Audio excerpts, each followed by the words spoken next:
Mga kapuso, marami pong pagkakataon na nasa kamay ng mga pampublikong doktor ang buhay ng isang pasyente. Mabigat na tungkulin na minsan lalo pang bumibigat kapag kulang ang pondo ng gobyerno para sa serbisyong medikal.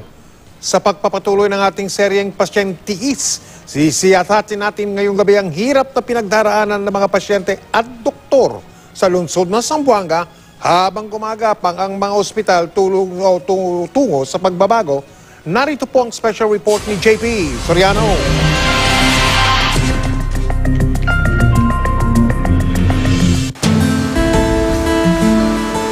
Bilang isang infirmary, wala sa mandato ng Labuan Public Hospital ang ginawang operasyon ni Dr. Waldo Manday para maisalba ang buhay ni Atiil Otoali matapos siyang maaksidente sa motorsiklo.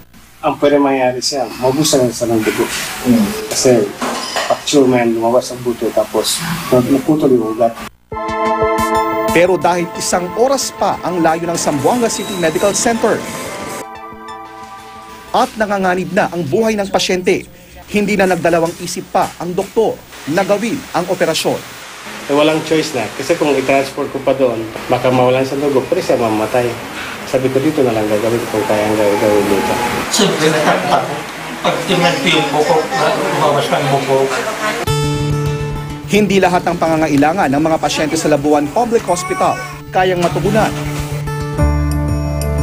Si Marisa, nakatakda ng mga anak at kinakailangang isesaryan.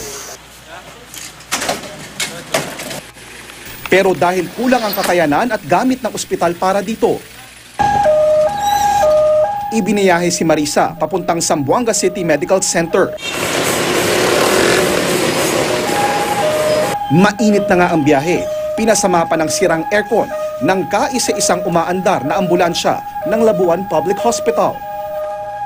Base sa pagsusuri ng GMA News Research sa mahigit 60 DOH-funded hospital sa buong Pilipinas, ang Labuan Public Hospital ang may pinakamababang operations budget.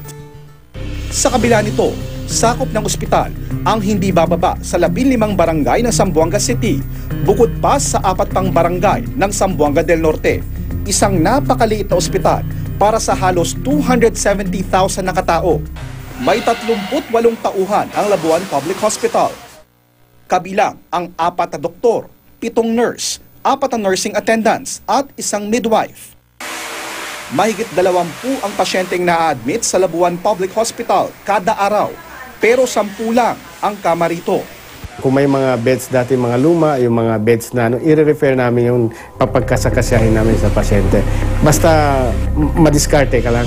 Dahil nga kulang sila sa gamit, gumagawa sila ng paraan para mag-improvise na mga gamit na meron sila.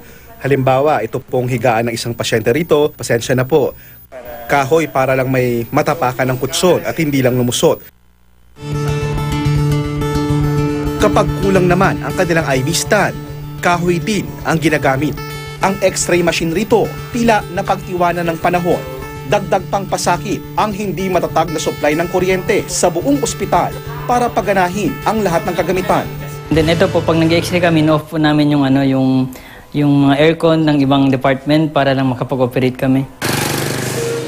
Pasado na sa Bicameral Conference Committee ng Kongreso ang pagsasabatas ng upgrade sa Labuan Public Hospital para maging Level 2 General Hospital kung saan magkakaroon ng 100-bed capacity. Pero base sa record ng Kamara, mayroon pang mga nakabimbing panukala para sa pag-convert, pag-upgrade o pagdagdag ng bed capacity ng halos 70 iba pang ospital ng gobyerno. JP Soriano, Nakatuto, 24 Oras.